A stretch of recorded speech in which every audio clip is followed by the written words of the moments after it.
Alors, qu'est-ce qu'un homme herbivore? Tu vas voir, c'est un sujet vraiment passionnant.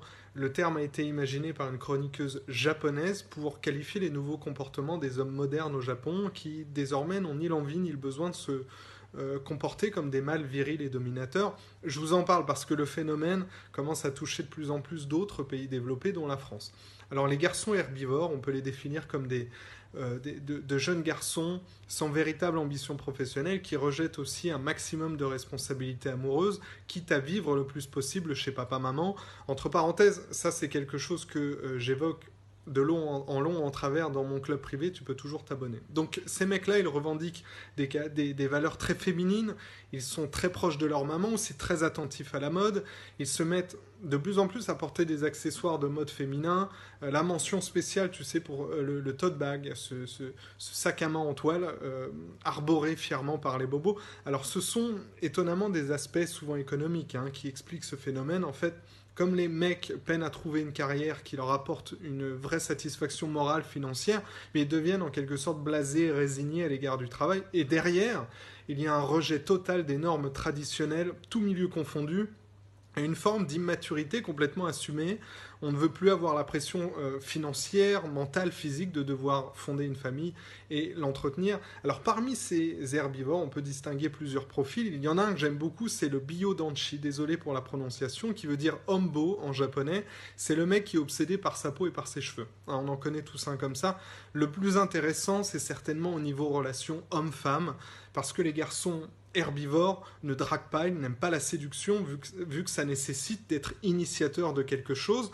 Ils fuient d'ailleurs les filles qui sont trop sexy. Par contre, ils n'hésitent pas à faire la cuisine, les tâches ménagères. Alors tu pourrais me dire, ouais mais Quentin, ils doivent quand même avoir des pulsions sexuelles, ces garçons herbivores. Eh ben oui, mais il y a Internet qui leur permet en fait d'assouvir vite fait, bien fait leur appétence sexuelle sans la moindre contrainte. Et donc ils n'ont plus besoin de femmes pour ça. Donc il y a le débat intéressant consistant à savoir si c'est la masculinité qui évolue ou la féminité qui prend le dessus. Je répète, est-ce que c'est la masculinité qui évolue ou la féminité qui prend le dessus? Parce que oui, dans un sens, il y a une acceptation des fragilités masculines dans ce phénomène, et c'est un bon pas en avant pour lutter, tu sais, contre les stéréotypes machos, aboutir aussi à une virilité plus moderne. Mais les femmes, elles, de leur côté, auraient un peu tendance à regretter la passivité, la mollesse actuelle des hommes, parce que sinon, derrière, ça signifie que ce sont elles qui doivent se retrousser les manches et adopter une attitude très proactive, notamment dans le domaine de la séduction. C'est pour ça qu'on les appelle au Japon les femmes, tiens-toi bien, carnivores, en opposition aux hommes herbivores.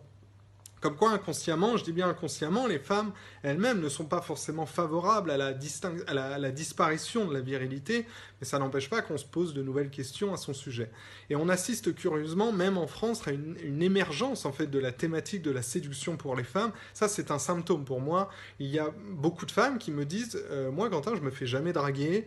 Quand elles sortent, elles ont l'impression d'attendre le Messie, ou alors il n'y a que des mecs bourrés qui viennent les voir. Donc ce phénomène, pour finir, il y a d'autres auteurs qui en parlent. Il y a Zemmour, qu'on peut qualifier de masculiniste, je sais pas, lui parle de féminisation. Il y a Michel Onfray qui parle, lui, d'infantilisation, qui est moi un terme que personnellement je préfère. Il évoque, lui, souvent ces hommes, tu sais, qui se comportent comme des enfants, qui vapotent en faisant de la trottinette dans les rues, qui font des enfants sans réfléchir et qui les élèvent comme des enfants rois, non pas en les éduquant, mais en les divertissant. Voilà. Et ceux qui sont abonnés, encore une fois, à mon club privé savent de quoi je parle. N'hésite pas d'ailleurs à t'abonner, à partager, à commenter, à mettre tes questions en commentaire si ça t'intéresse. Allez, ciao.